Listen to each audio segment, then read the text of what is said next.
चीनी का इतिहास बहुत पुराना है। यह एक ऐसा सफर है जो हजारों साल पहले शुरू हुआ था और आज भी जारी है।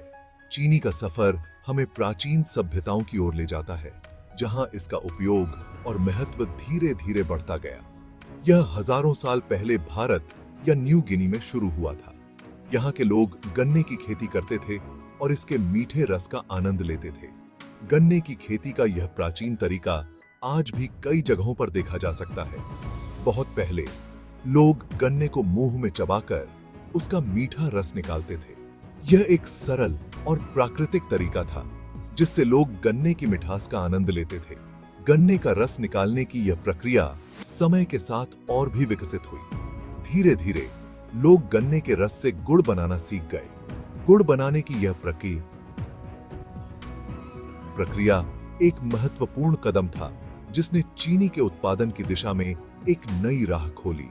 गुड़ का उपयोग न केवल मिठास के लिए बल्कि ऊर्जा के स्रोत के रूप में भी किया जाता था। यह गुड़ भी एक तरह का शक्कर ही था। यह ठोस रूप में होता था और इसे आसानी से संग्रहित किया जा सकता था। गुड़ की डली और ईंटें आज भी कई ग्रामीण इलाकों में देखी जा सकती हैं। समय के साथ चीनी बनाने का तरीका और अच्छा होता गया। नई तकनीकों और मशीनों के आविष्कार ने चीनी उत्पादन को और भी सरल और प्रभावी बना दिया। चीनी मिलों की पुरानी तस्वीरें इस विकास की कहानी बयां करती हैं। भारत से चीनी बनाने की विधि चीन और फिर पूरी दुनिया में फैल गई। चीनी उत्पादन की यह विधि विभिन्न संस्कृतियों और सभ्यताओं में अपनाई गई और इसे और भी बेहतर बनाया गया। चीनी जल्दी ही सबको पसंद आने लगी। इसकी मिठास ने इसे हर घर का हिस्सा बना दिया। व्यापारी इसे दूर दूर तक ले जाने लगे और इसका व्यापार तेजी से बढ़ने लगा। यह एक जरूरी व्यापार की चीज बन गई। चीनी के व्यापार ने कई देशों की अर्थव्यवस्था को मजबूत किया और इसे एक महत्वपूर्ण वस्तु बना दिया। चीनी के साथ लदे जहाज और गोदाम इस व्यापार की गवाही देते हैं। आज चीनी हमारी रसोई का एक जरूरी हिस्सा है। हम इसे अपने दैनिक जीवन में विभिन्न प्रकार के व्यंजनों में उपयोग करते हैं। चाहे वह चाय हो, कॉफी हो या कोई मिठाई, चीनी हर जगह अपनी मिठास बिखेरती है। हम इसे मिठाई, पेय पदार्थ और कई दूसरे खाने की चीजों में इस्तेमाल करते हैं। चीनी ने हमारे खाने पीने की आदतों को बदल दिया है और इसे और भी स्वादिष्ट बना दिया है। चीनी का इतिहास बताता है कि कैसे एक साधारण पौधा पूरी दुनिया के लोगों के जीवन का एक मीठा हिस्सा बन गया। यह सफर हमें यह सिखाता है कि कैसे एक छोटी सी चीज भी हमारे जीवन में बड़ा बदलाव ला सकती है। चीनी की यह यात्रा आज भी जारी है और यह हमारे जीवन का एक अभिन्न हिस्सा बनी हुई है। हमारे जीवन के हिस्सा।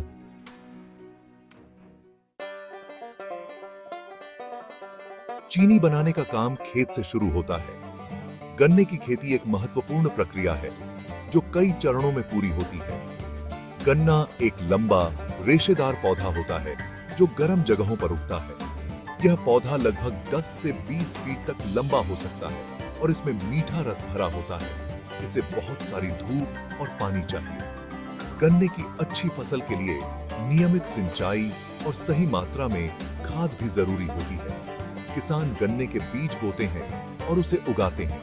बीज बोने के बाद पौधों की देखभाल करना बहुत महत्वपूर्ण होता है ताकि वे स्वस्थ और मजबूत बन सकें। गन्ने की फसल लगभग 1 साल में तैयार हो जाती है। इस दौरान किसान फसल की निगरानी करते हैं और समय समय पर आवश्यक देखभाल करते हैं। जब फसल पक जाती है तो उसे काटकर कारखाने भेज दिया जाता है।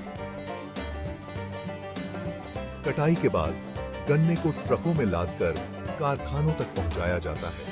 कारखाने में गन्ने को मशीनों से छोटे छोटे टुकड़ों में काटा जाता है। यह प्रक्रिया बहुत ही तेज और कुशल होती है। यह गन्ने का रस निकालने का पहला कदम है। गन्ने के टुकड़ों को मशीनों में डालकर रस निकाला जाता है जो चीनी बनाने के लिए मुख्य सामग्री है। इसके बाद इस रस से चीनी बनाई जाएगी। चीनी बनाने की प्रक्रिया में कई चरण होते हैं जिसमें रस को साफ करना, उबालना और क्रिस्टल बनाना शामिल है। अंत में हमें वह मीठी चीनी मिलती है जो हमारे घरों में उपयोग होती है। कारखाने में कटे हुए गन्ने को बड़े बड़े रोलर्स के बीच से गुजारा जाता है। ये रोलर्स गन्ने को दबाते हैं और उसका सारा रस निकाल लेते हैं। इस रस को कच्चा रस कहते हैं। कच्चा रस हरे रंग का और गाढ़ा होता है। इसमें गन्ने के रेशे और दूसरी गंदगी भी होती है। इस रस को साफ करने और चीनी बनाने के लिए आगे काम करना पड़ता है। यह रस अगले चरण में एक बड़ा बदलाव से गुजरेगा। सफाई और गाढ़ापन रस से शक्कर तक का सफर। यह एक जटिल प्रक्रिया है जिसमें कई चरण शामिल होते हैं। कच्चे रस को साफ करने के लिए इसे पहले बड़े बड़े टैंकों में जमा किया जाता है। इन टैंकों में रस को कुछ समय के लिए रखा जाता है ताकि इसमें मौजूद गंदगी और अशुद्धियां नीचे बैठ सकें। यहाँ इसमें चूना मिलाया जाता है जो गंदगी को जमा देता है।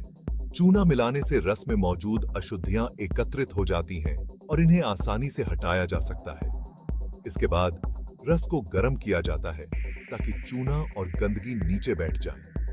गर्म करने की प्रक्रिया से रस में मौजूद सूक्ष्म जीव भी नष्ट हो जाते हैं। साफ रस को अब एक और टैंक में डाल दिया जाता है। इस टैंक में रस को और भी अधिक शुद्ध किया जाता है ताकि इसमें कोई भी अशुद्धि न रह जाए।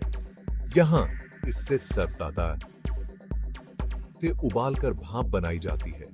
उबालने की प्रक्रिया से रस में मौजूद पानी भाप बनकर उड़ दे जाता है। जैसे जैसे पानी भाप बनकर उड़ता है, रस गाढ़ा होता जाता है। यह प्रक्रिया तब तक जारी रहती है जब तक रस एक गाढ़े तरल में न बदल जाए। अंत में यह एक गाढ़े तरल में बदल जाता है जिसे शीरा कहा जाता है। शीरा चीनी उत्पादन की प्रक्रिया का एक महत्वपूर्ण हिस्सा है। शीरा चीनी का एक कच्चा रूप है। इसे और भी अधिक परिष्कृत किया जाता है ताकि इसमें से शुद्ध चीनी प्राप्त की जा सके। अगले चरण में इसे क्रिस्टल बनाकर दानेदार चीनी बनाई जाएगी। क्रिस्टल बनने की प्रक्रिया में शीरे को ठंडा किया जाता है और इसमें से शक्कर के दाने अलग किए जाते हैं। इस प्रकार रस से शक्कर तक का सफर पूरा होता है। क्रिस्टलीकरण, जादुई परिवर्तन। शीरे को क्रिस्टल बनाने के लिए इसे बड़े बड़े बर्तनों में डाला जाता है।